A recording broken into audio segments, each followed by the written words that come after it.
आज हम बात करेंगे ब्लड वेसल्स की कि ब्लड वेसल्स क्या होती हैं। ब्लड कहते हैं खून को और वेसल्स कहते हैं ऐसी चीज़ जो नालियों की तरह या ट्यूब्स की तरह बनी हुई होती है। तो खून की नालियों को हम कहते हैं ब्लड वेसल्स। और ये क्या होती हैं? ये अब हम देख रहे हैं ना कि ट्यूब की तरह बनी होती हैं, तो ये बेसिकली ट्यूब लाइक स्ट्रक्चर होते हैं। और इनका काम क्या होता है? इनका काम होता है खून को पूरे बॉडी में गर्दिश कराना, यानी कि उसको सर्कुलेट कराना पूरे जिस्म में। तो खून जो है वो पूरे जिस्म में गर्दिश करता है, लेकिन किस तरह?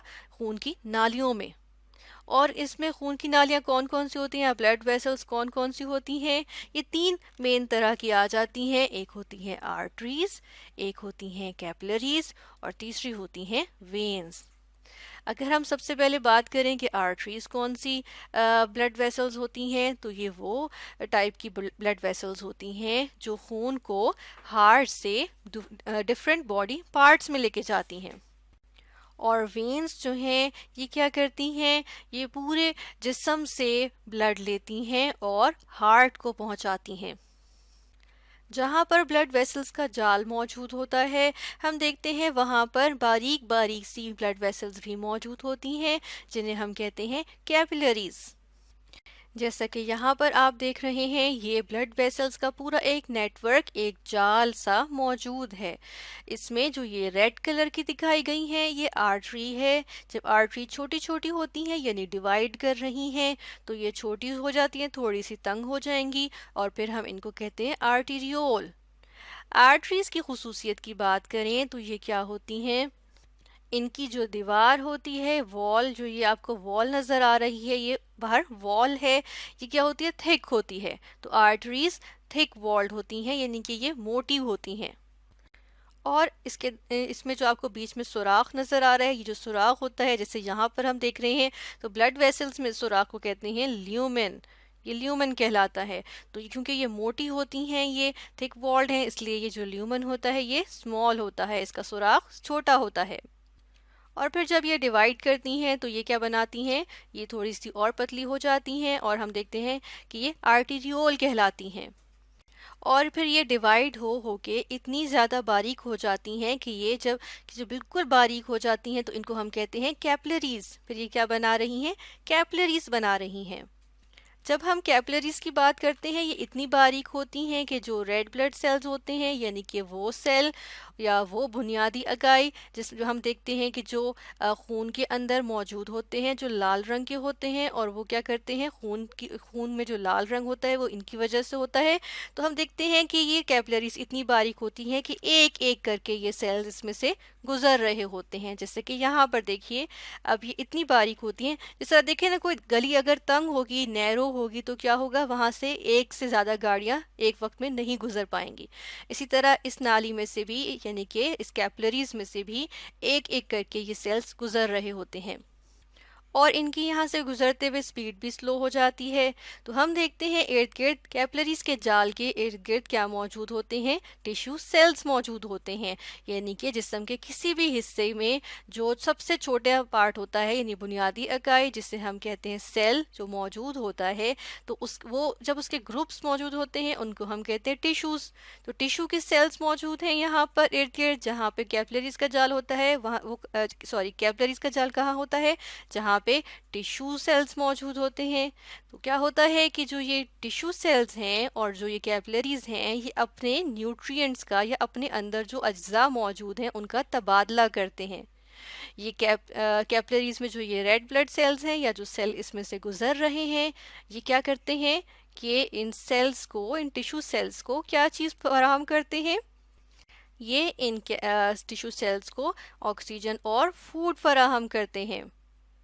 और हम देखते हैं इसका मतलब क्या हुआ? अभी कैपिलरीज में ये कहाँ से आ रहा था? ये सेल्स, जो ये ब्लड गुजर रहा है इन कैपिलरीज से, ये कहाँ से आ रहा था? ये आर्टरीज से आ रहा था। तो आर्टरीज में ऐसा खून मौजूद होता है जो हम क्या कहते हैं, कैसा है मौजूद है? अब इससे हमें क्या जाहिर हो रहा है? ऐसा खून मौजूद है जिसमें ऑक्सीजन वाफिर मिकदार में मौजूद है। तो ऐसे खून को हम कहते हैं ऑक्सीजनेटेड ब्लड। फिर हमें पता है कि जो टिश्यू सेल्स हैं, इनके अंदर क्या हो रही होती है? इनके अंदर हो रही होती है रेस्पिरेशन। और रेस्पिरेशन के नतीजे में और भी मज़ीद प्रोसेसेस हो रहे होते हैं, तो इसके नतीजे में रेस्पिरेशन के नतीजे में बनती है कार्बन डाइऑक्साइड गैस, जो या कार्बन डाइऑक्साइड, जो हम CO2, इसके हम शॉर्ट फॉर्म में लिखेंगे। हमने छोटे करके अगर हम कार्बन डाइऑक्साइड पूरा वर्ड ना लिखना चाहें तो हम ऐसे लिख देते हैं, तो ये बनेगी। और साथ में हम देख रहे हैं कि यहाँ इन टिश्यू सेल्स में दीगर प्रोसेसेस से क्या बन रहा होता है, वेस्ट भी बन रहा होता है। तो यहाँ वेस्ट भी मौजूद है और कार्बन डाइऑक्साइड भी मौजूद है। अब वेस्ट और कार्बन डाइऑक्साइड जो है वो किसके साथ ये एक्सचेंज कर लेंगे टिश्यू सेल्स, ये यहाँ से गुजरते हुए ब्लड को दे देंगे और खुद इनसे क्या ले लिया है, ऑक्सीजन और फूड, ताकि अपने प्रोसेसेस को जारी रख सकें। अब क्या होगा कि इस खून के अंदर अब ऑक्सीजन निकल गई है और अब क्या शामिल हो गया है, अब इसके अंदर शामिल हो गया है कार्बन डाइऑक्साइड और वेस्ट। तो अब ये ऑक्सीजनेटेड ब्लड नहीं रहेगा। तो जब ये वेन्स तक जाता है तो ये क्या बन जाता है, ये बन जाता है डीऑक्सीजनेटेड ब्लड।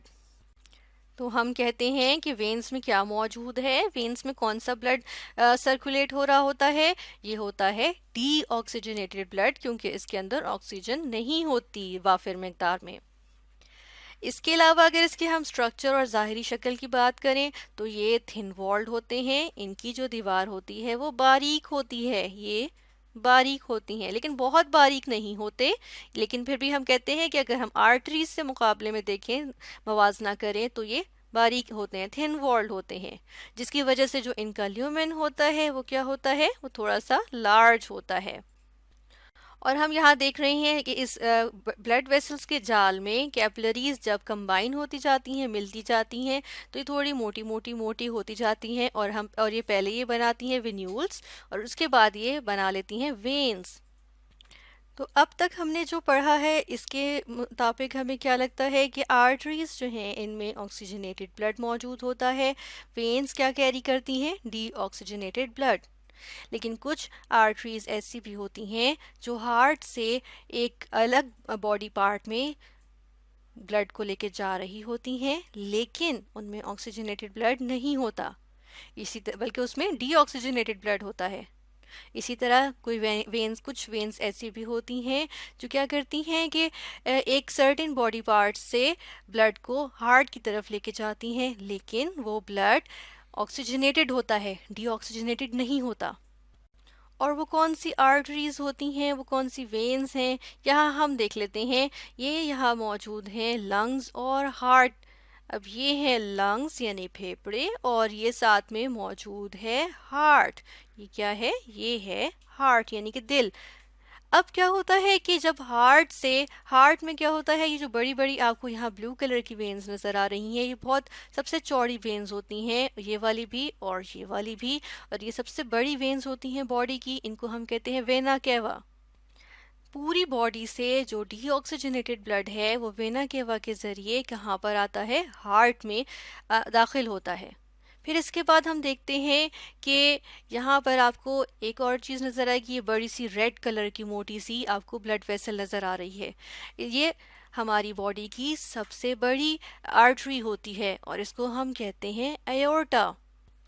और ये क्या करती है, ये ब्लड को हार्ट से बॉडी के तमाम पार्ट्स में लेके जाती है। लेकिन यहाँ पर आपको एक ब्लू कलर की ये ब्लड वेसल नज़र आ रही है जो कहाँ जा रही है, ये हम देख रहे हैं, ये लंग्स की तरफ जा रही है। तो हार्ट से लंग्स की तरफ जा रही है, इसका मतलब है ये क्या है, ये है आर्टरी, ये होती है आर्टरी। लेकिन हम क्या देख रहे हैं, क्योंकि देखें ब्लड में हार्ट में अभी यहाँ से वेना केवा से डीऑक्सीजनेटेड ब्लड आया था, दाखिल हुआ था, और देखिए इस यहाँ पर जो ये वाला जो इस खाने से, जो दिल का ये वाला खाना है, कंपार्टमेंट है, इससे ब्लड पंप होता है यहाँ पे। लेकिन ये जो ब्लड वेसल है, क्योंकि ये क्या कर रही है, ये लेके जा रही है ब्लड को हार्ट से एक बॉडी पार्ट में, तो ये आर्टरी है, क्योंकि आर्टरी का ये काम होता है। लेकिन ये तो डीऑक्सीजनेटेड ब्लड है। तो हम क्या देखते हैं, ये एक हमारे पास जो हमने कहा था ना, ऐसी आर्टरी भी होती है जिसमें ऑक्सीजनेटेड ब्लड नहीं होता बल्कि डीऑक्सीजनेटेड ब्लड होता है। तो ये वही वाली आर्टरी है और इसका नाम होता है पल्मोनरी आर्टरी।